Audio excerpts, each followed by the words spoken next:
আলাইকুম, সবাইকে শুভেচ্ছা জানিয়ে আজকের এই ভিডিওটি শুরু কথা হচ্ছে আপনি টি-টোয়েন্টি হচ্ছে ধুমধারাক্কা খেলা। গেলাম, ছক্কা মারতে হবে, কিন্তু ছক্কা সবাই মারছে। আপনি জানেন গত টি-টোয়েন্টি ম্যাচে পারভেজ ইমনের যে সেঞ্চুরি, এটা বাংলাদেশের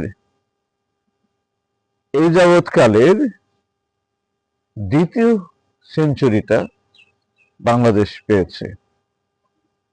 পারভেজ ইমন ছক্কা অনেকগুলো মেরেছে, যেটা বাংলাদেশের জন্য একটা কঠিন সময়। মানে বাংলাদেশি প্লেয়াররা এরকম এরকম ছক্কা মারাটা খুবই রেয়ার, যেটাকে বলে।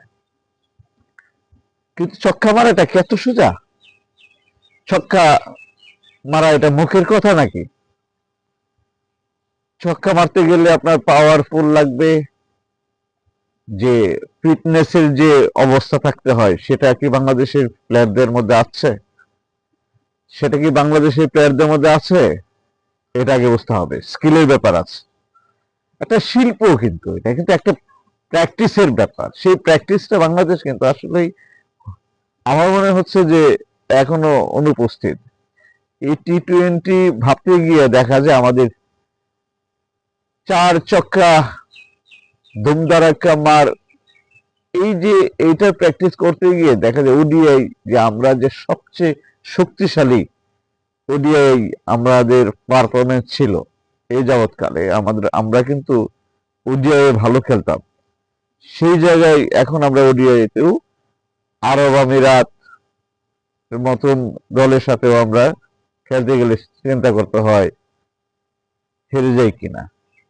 জিম্বাবুয়ের সাথে তো হেরেছি, আফগানিস্তানের সাথে আমরা ওডিআইতে হেরেছি। টি-টোয়েন্টির অবস্থা তো আরো, আমরা ওয়েস্ট ইন্ডিজে জেতার পরে আমরা ভেবেছিলাম যে আরব আমিরাত অন্যান্য দলগুলোর তুলনায় আমরা বেস্ট, কারণ আমরা ওয়েস্ট ইন্ডিজ মাটিতে আমরা টি-টোয়েন্টি ম্যাচ জিতে চলে এসেছি। কিন্তু কথাটা হচ্ছে যে আপনারা জানেন যে ইন্ডিয়ার থেকে যে আমাদের যে কোচ এসেছিল, সে ইম্প্যাক্ট ফেলার মতন প্লেয়ার কিন্তু খুঁজেছিল। কেন ইম্প্যাক্ট ফুল খেলোয়াড় প্রয়োজন? এই কারণে, যখন প্রয়োজন হয় ছক্কা মারতে, তখনই ছক্কা মারার প্লেয়ারটা থাকতে হবে, যদি টি-টোয়েন্টিতে ভালো করতে হয়। তো টি-টোয়েন্টি আমরা কিভাবে যে প্র্যাকটিস করছি, আমাদের মনে হচ্ছে যে আমরা এখন সবসময় ভাবি যে বলে ছক্কা মারব, কিন্তু এটা যে নিজস্ব প্র্যাকটিসের নিজস্ব তাড়া থাকতে হয়, এটা কিন্তু বাংলাদেশ দলের মধ্যে আমার মনে হচ্ছে না, নাই। বাংলাদেশ দলের মধ্যে নেই। কারণ আমরা মুশফিকুর রহিমকে দেখেছি টেস্টে খেলার জন্য তিনি 2 ঘন্টা 3 ঘন্টা প্র্যাকটিস করতো। হাবিবুল বাশার সুমন বলছে যে বাংলাদেশের প্লেয়ারদের মধ্যে কিন্তু এই তাড়নাটা নাই, এই স্বপ্নটা নাই, যে আমার র্যাঙ্কিং এ আমার প্রতি যে গড়গুলো আমার সব এরকম থাকতে হবে, আমি সর্বোচ্চ দেখতে চাই। এই তারাটা সে অভাব বোধ করেছে আসলে। এখন সবাই কি ধরনের, আমাদের মনে আসলে অরিজিনাল যে ক্রিকেট কাঠামোর যে টি-টোয়েন্টি ওডিআই টেস্ট, যে এগুলোর উপরে আমাদের মনে হয় আরো ফোকাস দেওয়ার, কারণ ক্রিকেটের সিস্টেমটাই তো করাপশনে ছিল। তো এই জন্য বলতে পারি, আপনি যাবেন, মারবেন ছক্কা, ছক্কা মারাটা এটা মুখের কথা না। যে প্রত্যেকে প্লেয়ারদের বলছি এবং ম্যানেজমেন্টকে বলছি, ক্রিকেটটা নিয়ে ভাবেন। টি-টোয়েন্টি হোক, ওডিআই হোক, ছক্কা এটারও কিন্তু আলাদা শিল্প একটা। আপনি স্কিলফুল না হলে আপনি এই ছক্কা মারতে পারবেন না। ছক্কার একটা স্কিল আছে। কিরকম স্কিল?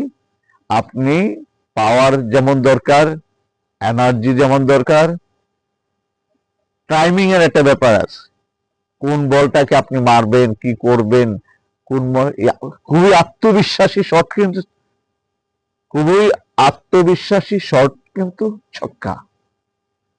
আর আপনার এই দলকে এবং এই ছক্কা মারতে গেলে আপনার প্র্যাকটিসটার কোনো বিকল্প নাই। আপনি যেই বলুন, আমরা তৌহিদ হৃদয়কে দেখেছি, এখানে ছক্কা মারতে গিয়ে আমি কোন বলটাকে চুজ করব, আমি কোন বলটাকে, এই যে এটা একদিনে গড়ে উঠবে না।